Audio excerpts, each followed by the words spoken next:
Hey guys, it's Ben the Coin Geek at Old Pueblo Coin, and today I have just some different types of stuff to show to you from a customer who wanted to get some stuff certified, starting with a 1904 Philly Mint Morgan dollar, so not the San Francisco Mint, which is the more scarce coin.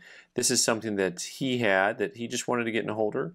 Now, typically, you're not going to put a coin like this in a holder, but we'll just look at it for the grade and just kind of eyeball it here and look and see what you got. So you have most of your detail left, but no luster. You know, and that always gets you in that kind of VF35, XF40 range. You know, once you get to that 45 range, you want to see a little more luster and whatnot. Really, really a cool coin overall for someone who actually wants just nice, gritty old coins, right? We're going to look at some Repunch dates on here that the customer had, and he wanted to get them into holders labeled properly. So some of these were already in holders, but they weren't labeled properly. So this is a Repunch date. Look at the one here on this 1853 2.5. You see all the action going on there? That's where you can really see it. Cool piece at XF45. And you know, we'll talk a little bit more about this in a second because you're going to see some other early gold here. But it's really cool to see this type of stuff, and you know, not just the Repunch mint marks, but what I'm talking about is seeing some of the earlier gold pieces. So we're going back and forth here. We got some stuff that's a little bit more common, a little stuff that's a little bit more interesting variety-wise. Some of the stuff we'll just talk about grade a little bit. So this is an 1881S, $5 gold piece, not a rare coin. This gets back to that general concept of grading where it's like, okay, I'm looking for, there's definitely wear on the coin. There's also luster left. That's, you know, always going to pop you. You get that XF45 to AU53 range when you start talking about luster and wear. But very little wear actually on this coin, just, but a lot of luster gone. Like hardly any luster, AU53. Nice looking coin. Some of the times I talk about that stuff, I just want you to remember the concepts. This is one of my favorite coins that we owned. He bought this from us, our customer did. This cracked planchet. I like stuff like that. Now, there are coins out there you can buy that are literally split in half. But it's a shame that they have the little rubber piece here on the edge to hold the coin in place, right where the crack is. Like, it would have made sense if they had released the cracking. So it's really cool though, because on the edge you can really see into the edge of the coin. You can kind of see through the plastic there, but really a neat piece all the way through. Nice straight grade here, XF45. You know, the difference between strike and wear a little bit, guys, here, right? How flat this looks. Well, 21s come flat. And this coin actually has some luster left on it compared to the one on the right, which doesn't have really any luster left. So, as always, we'll keep looking for some of the little things that help us understand grades. Here we go again. Man, half dimes are so stinking tough to grade.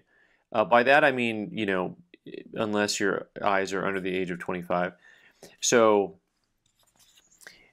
these guys here, we're looking at a coin that has most of its detail left, and there's actually luster under this toning. But what I really want to show you here is the date, because this is a Repunch date also, and I'm going to see if I can get an angle here where you can really see what's happening, because there's a whole lot going on there. You can see from this angle, I can see all of the doubling throughout on the coin, the 5, the 4, the 8, the 1, the whole thing. Another one bites the dust, FS302 on that guy. So those are just kind of fun. One coin that I hadn't really seen before, this is cool. You've got to love really early US copper. Okay, you don't have to, but you should. Come on now.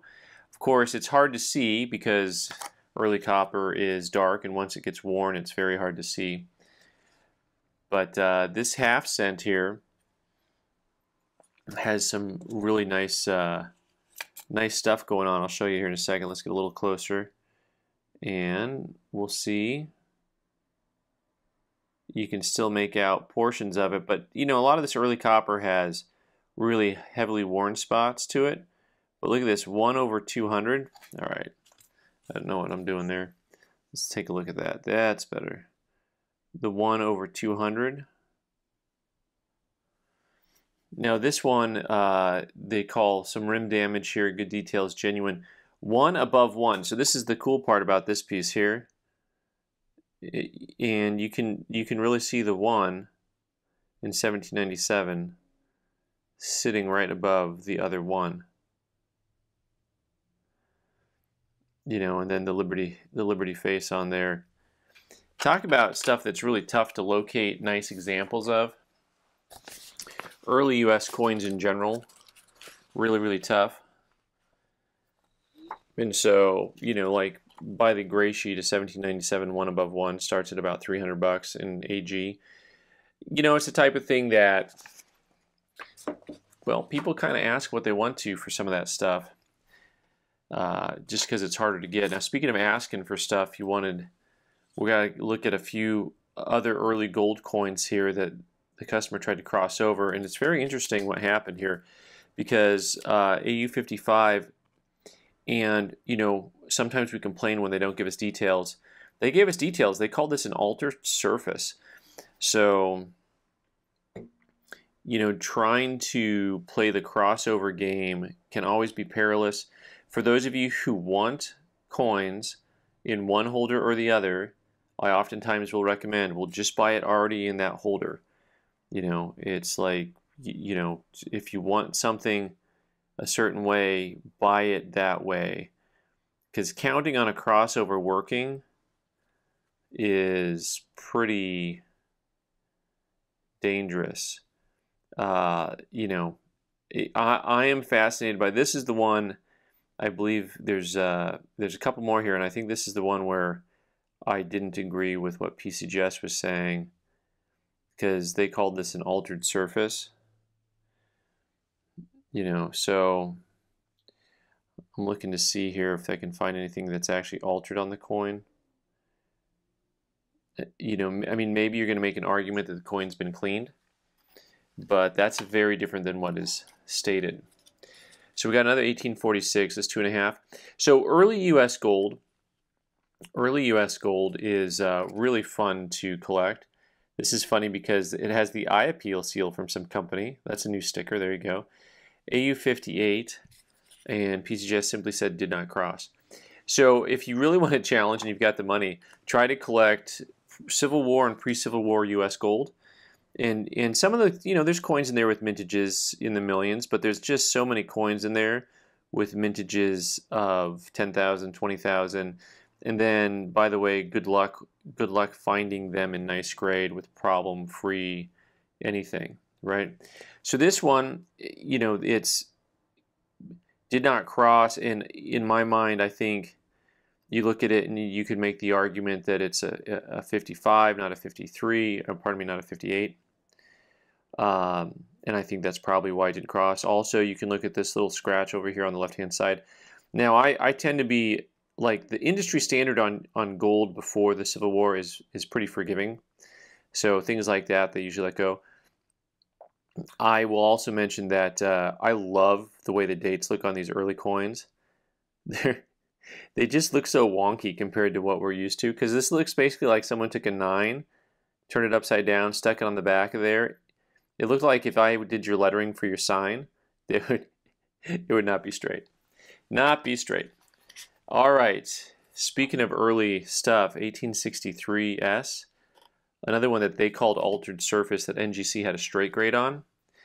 You know, and these are really cool coins. I mean, the 63S, I think the mintage is in the 10,000 range. I think that 46 had a mintage in the 20,000 range.